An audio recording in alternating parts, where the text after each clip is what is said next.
통과 의례를 밟는다 이렇게 말합니다. 이 용어는 20세기 초에 프랑스의 인류학자였던 아놀드 반 제네비라고 하는 사람이 처음 사용한 단어예요.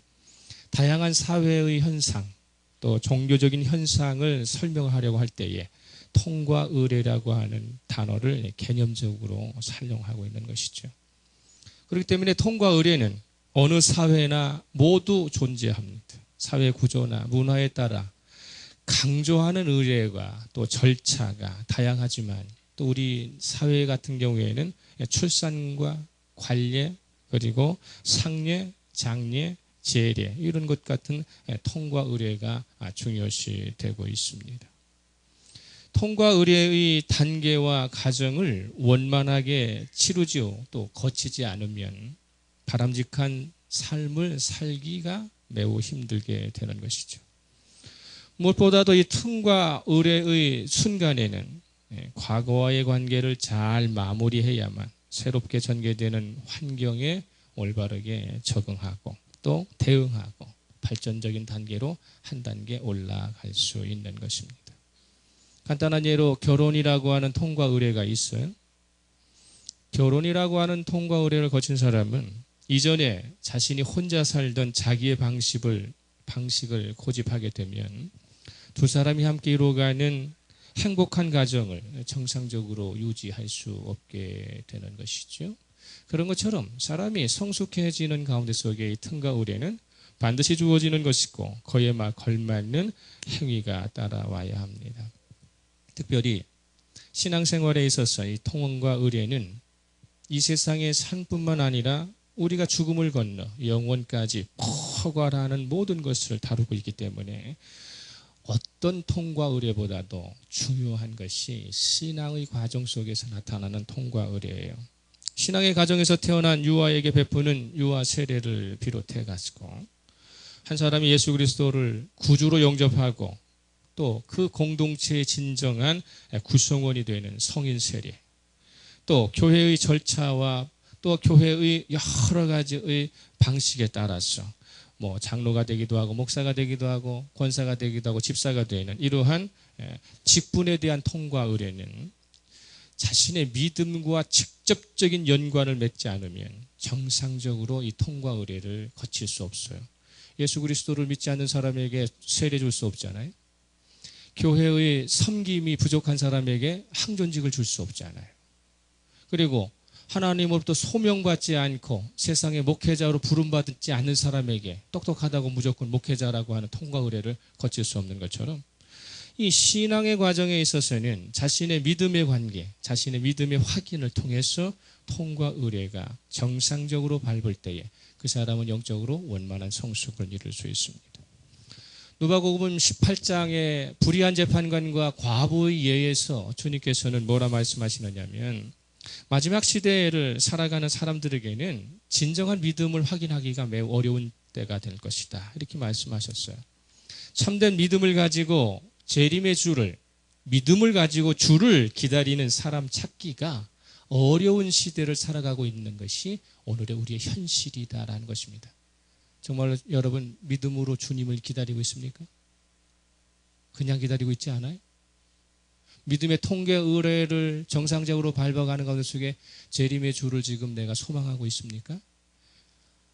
우리가 주일날 예배를 드리기 전에 6일 동안에 재림의 주를 소망하고 열망하는 사람들은 거의 없어요. 그렇기 때문에 주님께서는 말씀하시는 거예요. 이 시대에 정말로 내가 올 때에 믿음을 볼 수 있겠느냐, 믿음을 찾을 수 있겠느냐 이렇게 말씀하시는 것이죠. 이재철 목사님, 100주년 기념교회의 이재철 목사님의 사명자라는 책이 있어요.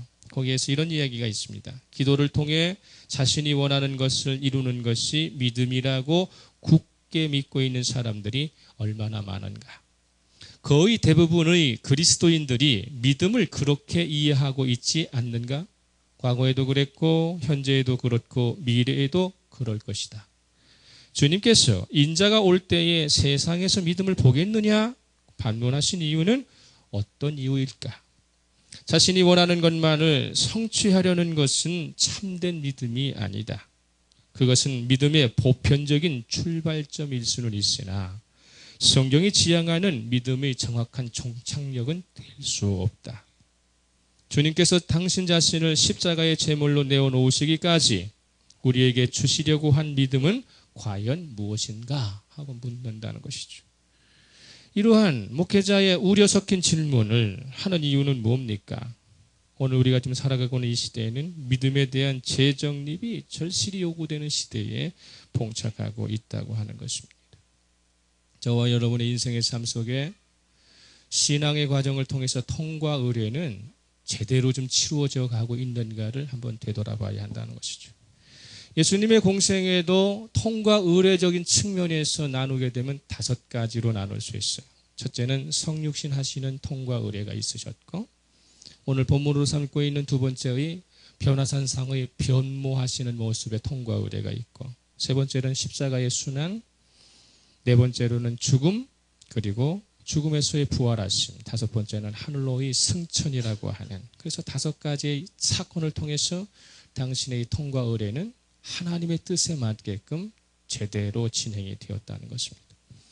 특별히 예수께서 변모하신 사건은 가이사랴 빌립보에서 제자들의 신앙 고백과 깊은 연관을 맺고 있으면서 진정한 신앙을 향한 통과 의례는 어떻게 되어야 하는가를 보여주고 있다는 것입니다. 예수님께서 변모하신 곳은 공간적으로 가이사랴 빌립보라고 하는 곳과 그리고 예루살렘이라고 하는 곳의 중간다리에 있는 징검다리 역할을 하고 있습니다. 영적으로 신앙 고백을 행한 제자들의 삶이 궁극적으로 무엇을 지향해야 될 것인가를 체크하는, 다시 한번 다짐케 하는 장소가 주님의 변화산 사건이시죠. 믿음의 초보 수준에서 벗어나서 예수께 받은 바 사명을 감당할 수 있는 사명자로서의 진정한 건강한 삶은 자신에게 주어진 신앙의 통과 의례를 어떻게 합니까? 제대로 치룰 때에만 정상적인 믿음으로 장착될 수 있는 것이죠. 우리를 부르시는 이유는 구원해 주시기 위함입니다.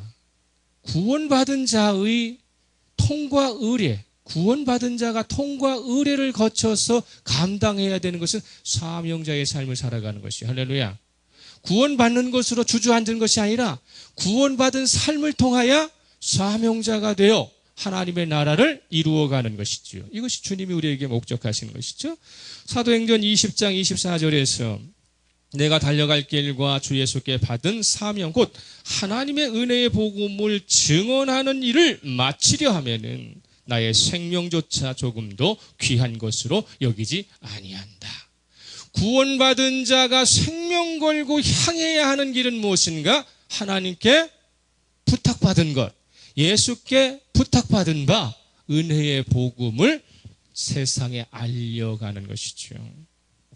이것이 사도 바울의 특별한 이력이 가져오는 그 사람만이 주어져 있는 고백이 아니라, 전유물이 아니라 예수를 따르는 저와 모든 사람들이 한결같은 마지막 사명자의 고백이 되어야 한다는 사실이죠. 할렐루야. 은혜의 복음을 증언하는 일에 어떻게 합니까? 끝마쳐야 한다. 나에게 주어진 사명을 끝마치는 데에는 뭐까지도, 생명까지도 귀한 것으로 여기지 않는다라고 하는 것입니다. 오늘 본문의 마태복음 17장 1절에서 시작되는 걸 보면 엿새 후에 이렇게 되어 있어요. 엿새 후에 예수께서 베드로와 야고보와 그 형제 요한을 데리시고 따로 높은 산에 올라가시더니 이렇게 되어 있거든요. 엿새 후, 어디로부터 엿새 후라는 거예요? 가이사랴 빌립보에서 후에 엿새 후라는 것이죠. 병행구절인 누가복음 9장 28절을 찾아보면 이 말씀을 하신 후 8일쯤 되어 예수께서 베드로와 요한과 야고보를 데리시고 기도하시러 산에 올라갔다 이렇게 되어 있어요.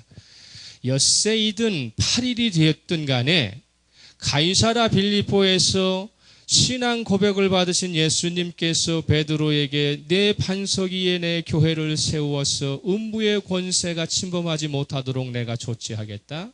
내가 너에게 천국의 열쇠를 주어서 이 땅에서 무엇을 매든지 하늘에서도 매고 이 땅에서 무엇을 풀면 하늘에서도 푸는 영적 권세자의 삶을 살겠다고 말씀하신 후에 8일이 지났는데 예수님께서는 이제 변화산에서 기도하시러 12명의 제자들 중에 3명의 제자들만 다시 선택하셔서 올라가셨다라고 이야기하고 있습니다. 가이사랴 빌립보에서 주님께서 하신 말씀은 뭐예요? 제자들에게 뭘 물었습니까? 세상 사람들이 나에 대하여 이러저러한 평가를 하고 있는 것으로 내가 알고 있다. 그 사람들의 평가는 무엇냐라고 물으시고, 그러나 너희들이 나에 대한 평가, 나에 대한 정체성을 분명히 알아야 한다. 너희들은 나를 누구라고 생각하느냐? 라고 물을 때에 주는 그리스도시요 살아계신 하나님의 아들이십니다라고 신앙 고백을 받게 됐지요. 가이사랴 빌립보를 현대적인 관점에서 표현하면요, 사람이 가장 살기 좋은 자연 환경이 준비되어 있고 문명이 제공할 수 있는 재반시설이 최적의 상태로 준비되어 있는 파라다이스와 같은, 예? 우리들이 가고 싶고 살고 싶고 누리고 싶고 거기에서 머물고 싶은 장소와 같은 것이죠. 350m의 높이의 분지 형태로 구성이 되어 있어요. 평야가 있는데 가이사랴 빌립보라는 게 그런 것입니다. 그런 가운데 속에 이 중심 산업이 그 당시에 농업이었기 때문에 1년 12단, 그 레바논의 헤르몬산이라고 하는 산의 만년설이 날씨에 따라 녹아서 신선하고 정말 좋은 물들이 가이사랴 빌립보로 사방으로 끌어들어들어요. 그러니까 어떻게 됩니까? 사방에 물이 끌어들이니까 농사 짓기가 너무 좋죠. 수려한 산세로 인해서 신선한 공기가 공급이 됩니다. 풍부한 일조량으로 말며 과일을 심으면 달아요. 주변의 땅의 비옥도와 비교할 수 없을 때 식물의 생장 현상이 어떻게 합니까? 최고조로 이루고 있습니다. 지금도 가이사랴 빌립보 지역에서 나오는 사과는 크기는 작지만 당도는 세계 최고라고 그럴 때 그렇게 비옥한 곳입니다. 그런 곳이죠.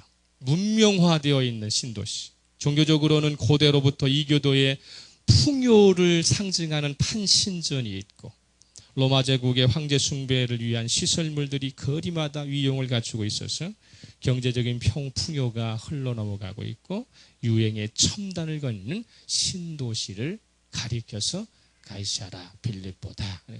야, 평생에 우리가 한번 돈 벌면 가이사랴 빌립보에 가서 살고 싶어, 이런 것이죠. 우리나라에도 그런 데 많잖아요. 그런 것처럼 그런 곳이었단 말이에요. 그런데 예수님께서는 이곳에서 당신의 정체성에 대한 제자들의 신앙 고백을 이끌어내신 다음에 그에 따른 약속을 주셨다고 그랬죠. 첫째는 뭡니까? 반석 위에 교회를 세웠어. 음부의 권세가 침범하지 못하게 하겠다. 천국 열쇠를 주셔서 하늘의 권세로 이 세상을 살아갈 수 있는 영적 권세를 주시겠다고 얘기했어요. 잘 생각해 보세요. 세상적으로 풍요로움이 가득한 장소에서 상대적으로 빈곤에 찌들러 있는 제자들에게 가이사랴 빌립보와 같은 이 땅에서 나를 따라오면은 이곳에서 살 수 있도록 내가 너에게 부요함을 주고 너희들에게 권세를 주고 너희들에게 명예를 주고 너희들에게 물질을 주는 그러한 하나님이 되고 그러한 그리스도가 되겠다고 이야기하지 아니하시고 교회를 세우셔서 음부의 권세가 너희들을 침범하지 못하도록 천국의 열쇠를 주어서 영적 권세로 살아가도록 내가 영적 축복을 내가 주는 그런 인물이 되겠다라고 하는 부분들을 경제적으로 풍요롭고 그리고 우상의 신전들이 위용을 갖추고 있는 장소에서 세상적인 복, 물질적인 복을 약속하시는 것이 아니라 영적인 복을 이야기할 때에 제자들의 귀에 들어오는 이 영적인 복이 어떤 이미지화가 되었을 것인가를 생각해야 돼요. 야, 천국의 열쇠 하늘에서 매면 땅에서 매면 하늘에서도 매고 땅에서 풀면 하늘에서 푼다는 이 말을 저와 여러분들이 만약에 듣게 되면 그걸 뭘로 생각해요? 야, 내가 이 세상에서 필요한 모든 것 구하면 하늘에서 주시는구나 라고 생각하고 주님이 주신 영적 축복을 뭘로? 세상적인 축복으로 교환하고 환전해서 가슴속에 품고 있단 말이죠. 지금. 그러니까 장소를 이동하시면서 12명의 제자 가운데서 3명의 제자만 특별히 뽑으셨어요. 베드로, 야고보, 요한만 따로 데리시고 산에 올라가셨습니다. 왜? 12명의 제자에게 영적인 축복을 말씀하시고 나서 12명 다 데리고 올라가셔도 되잖아요. 그런데 3명만 데리고 올라가셨어요. 그런가 전에 누가복음 9장 31절에 보면 이런 말이 있어요. 누가복음 9장 31절에 장차 예수께서 예루살렘에서 별세하실 것을 말하시고 계세요. 그래서 기도로 올라가시는 것은 예루살렘에서 십자가의 고난을 감당하시기 위하여 마음으로 준비하시기 위해서 제자 3명을 데리고 가셨어요. 이것은 예루살렘에서 앞으로 있을 당신의 십자가 사건을 영적으로 준비하시기 위함입니다. 십자가 사건은 주님만 준비해서는 안 되는 것이죠. 이 3사람이 별도로 준비해야 할 것이 있었기 때문에 그래서 3사람을 데리고 가신 거예요. 왜 그럴까요? 주님께서 겟세마네 동산이 마지막 기도의 현장이었어. 8명의 제자들은 어떻게 하고? 멀찌감치 놔두고 3명의 제자 베드로, 야고보, 요한만을 당신 곁에 두시고서 어떻게 됩니까? 너희들이 내가 기도할 때 힘써 동력해서 기도해야 한다라고 말씀하셨죠. 즉 가이사랴 빌립보에서 떠나서 변화산 산상에서의 3명의 제자를 이끌고 가시는 것은 겟세마네 동산에서 3명의 제자를 곁에 두시고 기도에 동참시키시려고 하는 목적과 의도에서 우리는 무엇을 말씀하고 있는가를 알아야 한다는 것입니다. 마가복음 14장 32절에서 33절을 보게 되면 그들이 겟세마네라 하는 곳에 이름에 예수께서 제자들에게 이르시되 내가 기도할 동안에 너희는 여기 앉아 있으라 하시고 베드로와 야고보와 요한을 데리고 가실새 심히 놀라시며 슬퍼하시면서 하나님께 기도했다는 것입니다. 가이사랴 빌립보에서 제자들의 행한 주는 그리스도시요 살아계신 하나님의 아들이라는 신앙 고백이 삶으로 실천되지 않는 추상적인 상태에서 머물러서는 안 된다. 구체적인 삶으로 옮겨지기 위해서는 주님께서는 변형을 통하여 예루살렘에 오르시기 전에 내가 십자가의 고난을 당하고 로마 병정으로부터 이런 순환을 당하지만 나의 본체는, 나의 영광은 변하지 않을 것이라고 하는 것을 보여주시기 위한 것입니다. 그 통과 의례, 대표격인 제자들에게 당신의 몸의 변형을 통해서 그리고 모세와 엘리야를 증인으로 내세우셨어요. 주님의 정체성은 허구가 아니다. 구체적으로 목격해라. 하나님의 뜻을 성취할 골고다의 십자가의 사역이 나만 흔들리지 않고 감당하면 되는 것이 아니라 너희들도 움직이지 말고 너희들도 흔들리지 말고 너희들도 감당해야 해. 그렇기 때문에 가이사랴 빌립보에서 주는 그리스도시요 살아계신 하나님의 아들이시다라고 신앙 고백한 그것이 너희들의 마음에 허상하고 추상적으로 잡을 수 없는 것으로 맴도는 말로 끝나는 것이 아니라 예루살렘의 십자가 현장에서 구체적으로 주는 그리스도시요 살아계신 하나님의 아들이심을 증명해내야 하고 확실히 믿고 있어야 한다라고 말씀하시고 있는 것이죠. 주님께서 기도하시는 시점은 밤이었습니다. 제자들은 밤에는 잠을 이기지 못해요. 자고 말았습니다. 주님은 밤새 기도하고 계시는데 제자들은 잠을 이기지 못해 자고 있어요. 그런데 주님께서는 모세와 엘리야와 더불어 대화를 나누시는 가운데 속에 거의 마치는 시점에서 부시럭 소리가 나서 베드로가 깨어나죠. 누가복음 9장 32절에서 33절. 누가복음 9장 32절에서 33절. 베드로와 및 함께 있는 자들이 깊이 졸다가, 졸은 게 아니라 잤다는 거죠. 깊이 졸다가 온전히 깨어나 예수의 영광과 및 함께 선 2사람을 보더니, 2사람이 떠날 때에 베드로가 예수께 여짜오되 주여 우리가 여기 있는 것이 좋사오니 우리가 초막 셋을 짓되 하나는 주를 위하여 하나는 모세를 위하여 하나는 엘리야를 위하여 하사이다 하되 자기가 하는 말을 자기도 알지 못하더라. 누가복음에서는 그렇게 설명하고 있어요. 마태복음 17장 4절에서는 뭐라고 얘기하고 있느냐면 베드로가 예수께 여쭈어 이르되 주여 우리가 여기 있는 것이 좋사오니 만일 주께서 원하시면 내가 여기서 초막셋을 짓되 하나는 주님을 위하여 하나는 모세를 위하여 하나는 엘리야를 위하여 하겠습니다. 아주 겸손한 태도죠. 졸았다는 얘기도 안 나와요. 왜 그럴까요? 마태복음의 마태 공동체는 유대인들을 어떻게 합니까? 폄하할 수 없었고 베드로를 높이 세울 수밖에 없었기 때문에 조금 각색을 했죠. 그러나 누가복음은 그럴 필요가 없어요. 그러니까 어떻게 합니까? 졸았다가 대화가 끝날 시점에 후다닥 깨어나가지고 그러면서 주님께 말도 물어보지 않고 내가 초막셋을 짓겠습니다. 근데 그 말을 해놓고 한 당사자가 지가 무슨 말을 했는지 알지 못하고 혼동하고 있다라고 말하고 있는 것이거든. 우리들의 믿음이 자기가 뭘 얘기했는지 몰라요. 왜 그럴까요? 삶으로 실천되지 않으면 자기가 뭐라고 이야기했는지 모르는 것이죠. 주님에 대하여 내가 구주라고 고백을 하고 살지만 자신의 삶 속에서 주에 대한 믿음을 생각하지 않으면 그 말이 무슨 말인지 모르고 그냥 살아간다고 하는 것이죠. 베드로는 자신도 알지 못하는 말을 내뱉었기 때문에 실현될 가능성은 그만큼 희박하게 되는 것이죠. 초막이라고 하는 것은 유대인들의 습관이에요. 귀한 손님이 오면은 초막을 지어서 새롭게 지어서 거기에 손님을 대접하는 융숭한 대접하던 풍습에서 나온 것입니다. 예수님이 주빈이 되어 초청한 모세와 엘리야를 오히려 베드로가 주객 노릇하겠다는 말입니다. 주님께서 베드로야 모세와 엘리야가 왔으니 초막을 지어라 라고 명령하지 않으셨어요. 주님께서는 기도하는 가운데 속에 모세와 엘리야와 함께 더불어 서서 지금 말씀하고 계세요. 모세와 엘리야가 주님 앞에 앉아있을 신분이 되지를 못해요.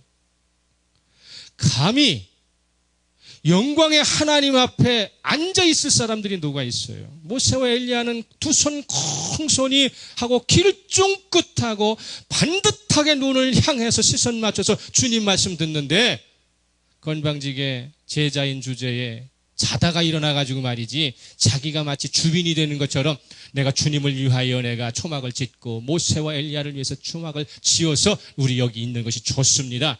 이게 누구 생각이냐는 것이죠. 믿음의 주객이 전도가 되어버렸죠. 변모가 되어버린 것입니다. 제자는 주님의 말씀을 듣고 행동하는 존재이지 할렐루야 자신의 의견을 제시하면서 떠벌리는 사람이 아닙니다. 제자는 목회자는 성경이 말씀하는 것만 전하는 것이에요. 할렐루야. 성도는 성경이 요구하는 것만 시행하는 것입니다. 그것을 믿음이라고 이야기하는 것이죠.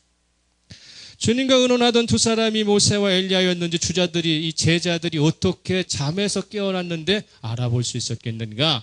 성경은 말하고 있지 않아요. 그러나 한 가지 추론할 수 있는 것은 있습니다. 영원하신 하나님, 영원하신 예수님께서는 시간과 공간의 제한을 받고 계시지 않기 때문에 언제나 현재이십니다. 모세도 주님 앞에는 현재 인물이요, 엘리야도 주님 앞에서는 현재 인물이에요.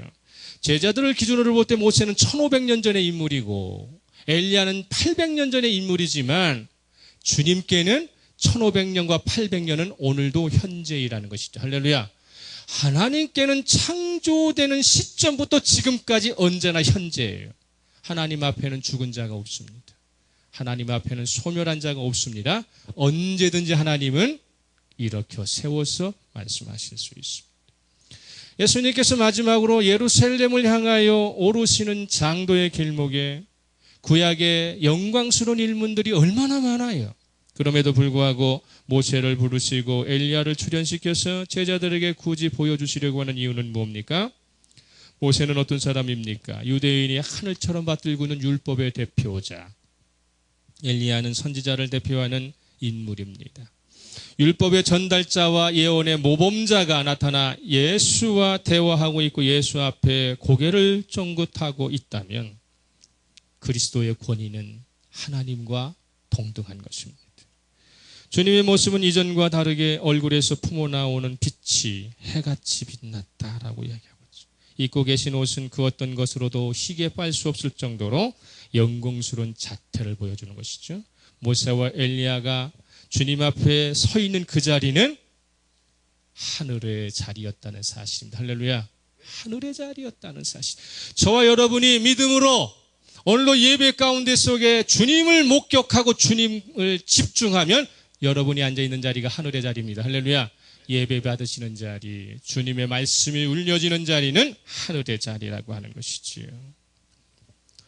예수님께서 마지막으로 예루살렘을 향하시면서 부른 사람들, 유대인들은 종말 사건에 관련해서 반드시 종말 전에는 누가 와야 한다고 생각했어요? 엘리야가 와야 한다고 생각했어요. 그렇기 때문에 엘리야가 왔다는 것은 예수의 종말은 누구와 관련이 되어 있다? 하나님의 역사와 관계에 있다라고 하는 것입니다. 이 모세가 율법의 대표자이지만 신명기 18장 15절에서 내 하나님 여호와께서 너희 가운데 내 형제 중에서 너를 위하여 나와 같은 선지자 하나를 일으키시리니 너희는 그의 말을 들을지니라.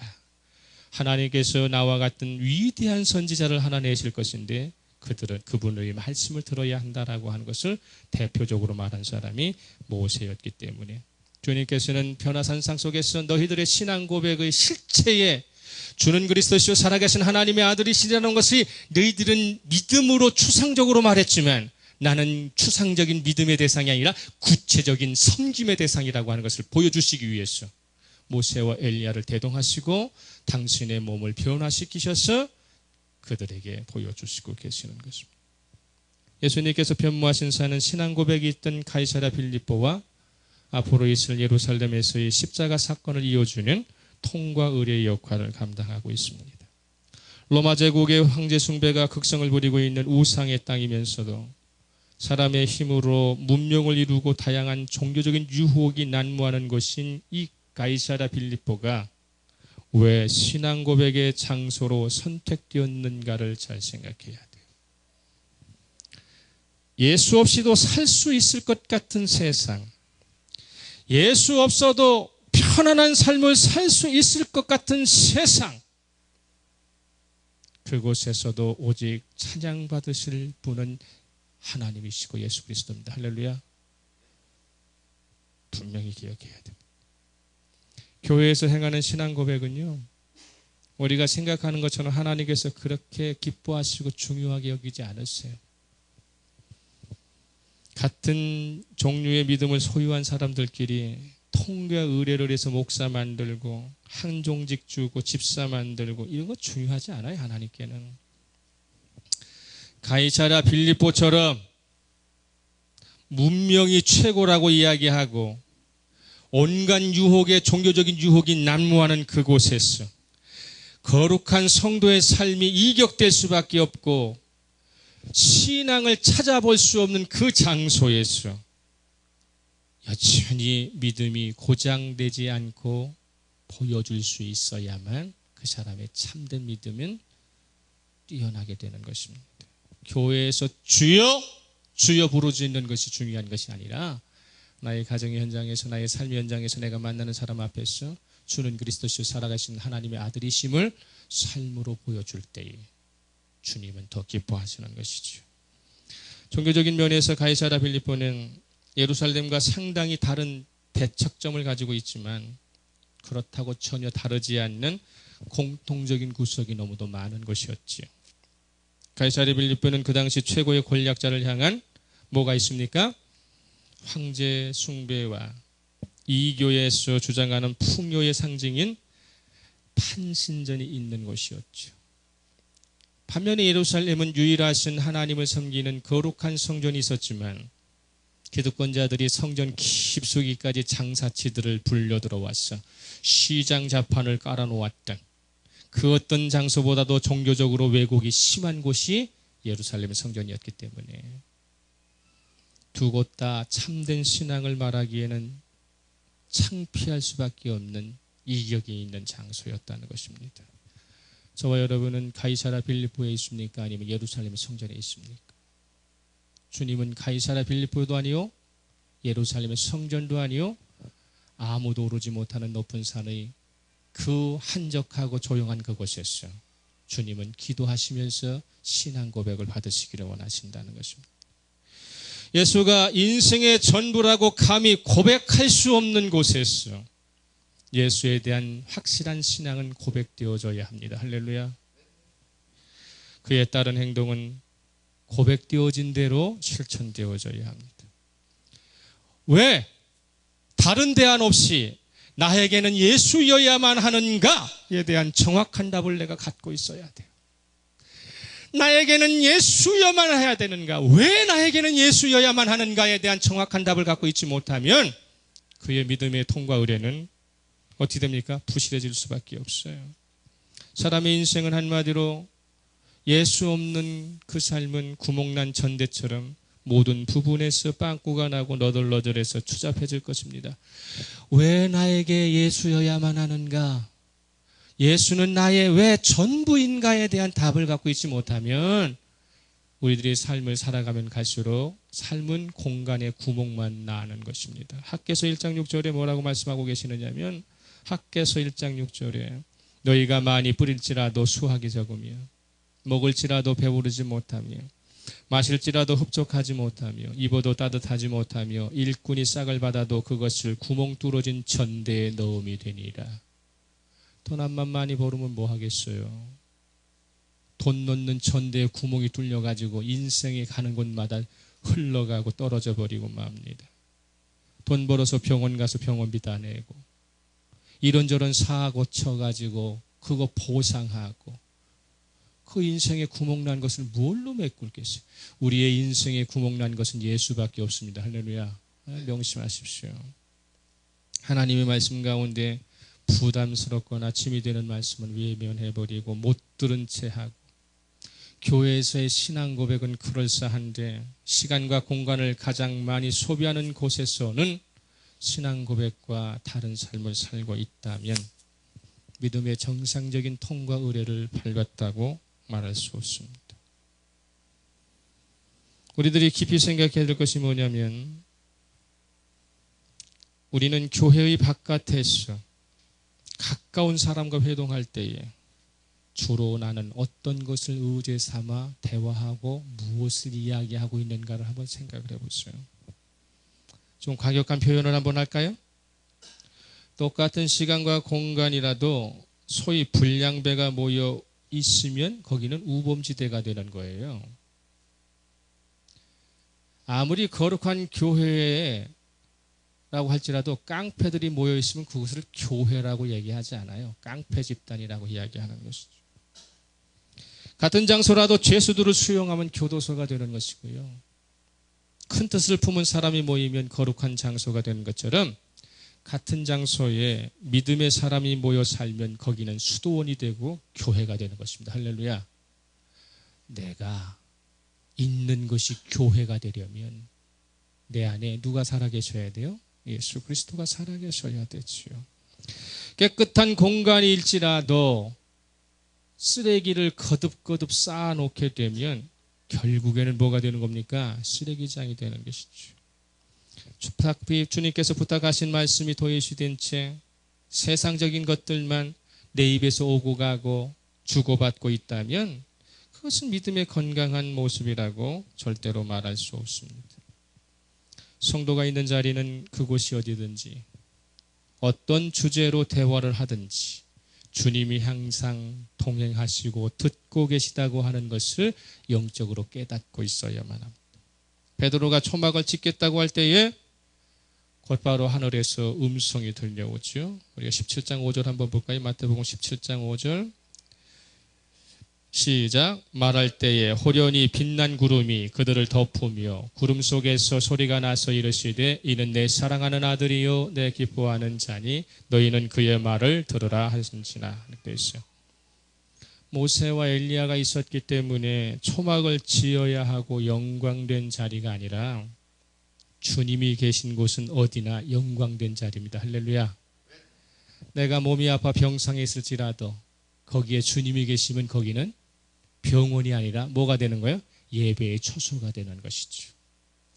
내 가정에 주님이 계시면 이러저러한 고민이 있고 이러저러한 여러 가지 갈등이 있어도 거기는 교회가 될 수 있어요. 그곳이 설사 골고다의 십자가의 죽음의 자리가 될지라도 주님이 계시면 거기는 뭐가 되는 것입니까? 죽음의 장소가 아니라 교회가 되는 것입니다. 교회가. 제자들은 주님이 홀로 계신 기도의 자리, 십자가의 자리에는 멀찌감치 떨어져 있기 좋아했고 꼭 가면 졸아요. 왜 주님이 기도하시는 자리에는 제자들이 왜 졸고 있을까 쉽게 생각하죠. 저와 여러분도 마찬가지잖아요. 영화나 드라마 볼 때는 졸지 않던 설교만 들으면 졸려. 참 신기해. 주님이 계시지 않기 때문에 졸린 것입니다. 우리가 그런 말을 할 때 뭐라고 얘기해요? 마음이 어디에 가 있다? 콩밭에가 있기 때문에. 마음에 콩밭이가 있기 때문에. 하는 일과 실제 관심 있는 일이 다르다 보니까 예수가 당신의 자신에게 누구여야 하는지를 자꾸 망각하게 되는 것입니다. 오늘 예배 자리에서 주님보다 더 중요한 분은 없습니다. 할렐루야.